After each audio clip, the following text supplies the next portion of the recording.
This is Lindsay McLeod Garcia. I'm continuing with my focus of videos geared towards teenagers. This one I'm doing is earthquake preparedness. There is a pre and post test in the description. Go ahead and take that before going through the rest of the video. So what is an earthquake? A lot of people know, they've taken science classes. So it's when shaking occurs from the shifting of plates in the Earth's surface or underneath the Earth's surface. It can cause things like tsunamis, flash floods, fires, buildings and bridges to fall, loss of power, and phone services. To be measured on the Richter scale, it has to be at least a 4.3 in magnitude. Most earthquakes happen west of the Rocky Mountains, but those in the central states tend to have more damage. Earthquake planning is important so that you can be prepared if something happens. Teenagers are often an important part of this planning process because they're more likely to encourage their parents to get disaster and emergency supplies together and educate their parents on what needs to be done. Being prepared helps lower the amount of stress that happens in a real disaster.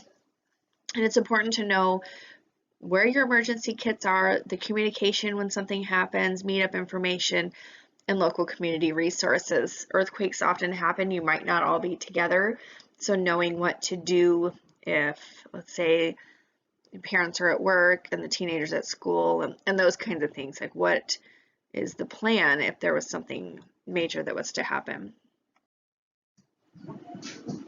Prior to an earthquake, it's important to look at your house and see what safety risks that there are, making sure that bookshelves, appliances, anything that could fall over is secured, because there is a lot of movement that can happen, and then the risk and dangers from falling things is pretty great.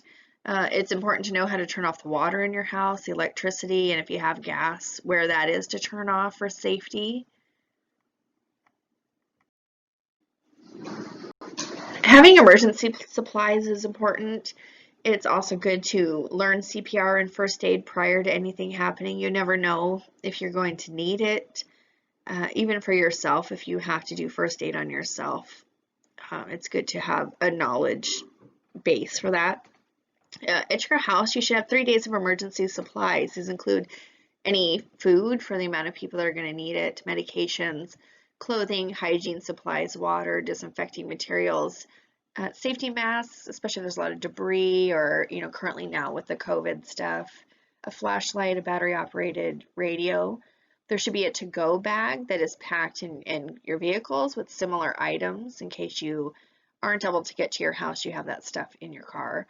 And it's also important to have documents ready that you would need for identification: birth certificate, social security cards, ID, medical insurance information, home insurance information, even things like some cash might be appropriate to have in there, but to have all the things that you would need for about 2 weeks worth of time to help in case there was something that you couldn't get home or power was out for a very long time. A first aid kit is always important to have. You can buy one at the store, or you can make one on your own. If you're going to make your own, it should have over-the-counter medications, Tylenol, ibuprofen, any kind of antibiotic ointment or spray, Band-Aids, dressing, splinting material, ice packs, slings, in case somebody has a broken arm or something like that. So it's important to have those all prepared and handy in case something is to happen. So what do you do during an earthquake? It's important that you drop down, you cover your head, and hold on until the shaking stops. You can find a table or a desk to get under. That's good. It'll help keep your head protected. If you can't find one of those, you go and crouch down close to an interior wall. There's more of a weight-bearing structure to that, so it will stay up better. And then you wait for the shaking to stop before you move, and be aware that in all of that there might be some shifting of furniture, things might have fallen, so you have to be mindful when walking around. Earthquake drills are important to practice before there is an earthquake. It's important for everyone in the family to participate. and it should be practiced frequently. Then if something was to happen, it doesn't seem as stressful, it's organized, everyone knows what to do. There needs to be 2 exits from each area of the house that are identified as an exit. If you have a 2-story house, you can get a rope ladder that you can keep someplace that's kind of central so that everyone knows where it's at and they can get out of the windows. It's also important to know where you're going to meet up outside that is safe from falling objects, trees, power lines, all of that, and make sure that everybody knows where emergency supplies are located in the house, in the garage, and where they can be accessed. It's important to keep in mind that communication during a disaster might be down. Phone lines might not be working, including cell phones. So texting is more likely to go through if the lines are down. So use that as your form of communication with others. Also, make sure there's a person out of state that everyone knows to call as a link-up person.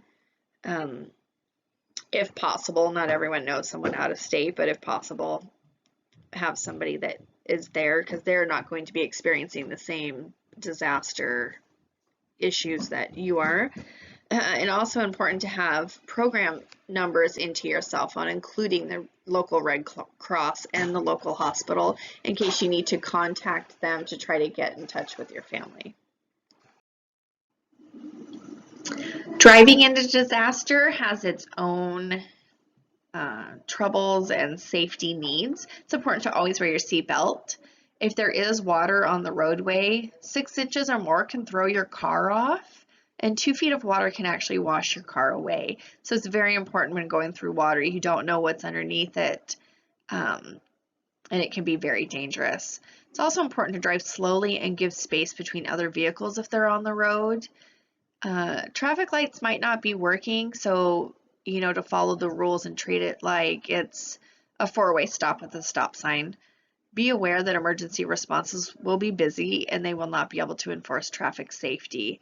And it's important to watch for debris in the road that can impede you going someplace and put you at risk for injury and increase your danger. When the earthquake is over, if you're at your house, it's important to assess the damage as you leave and head towards the location where you have agreed to meet with your family. Again, text to communicate. Power lines and phone lines will be down, so you'll more than likely be able to get a text through versus anything else. And it's also important to utilize any emergency services if available. The local Red Cross will be available, hospitals, emergency response teams. So it's really important to be aware of what those are and how to access them and get in contact with them.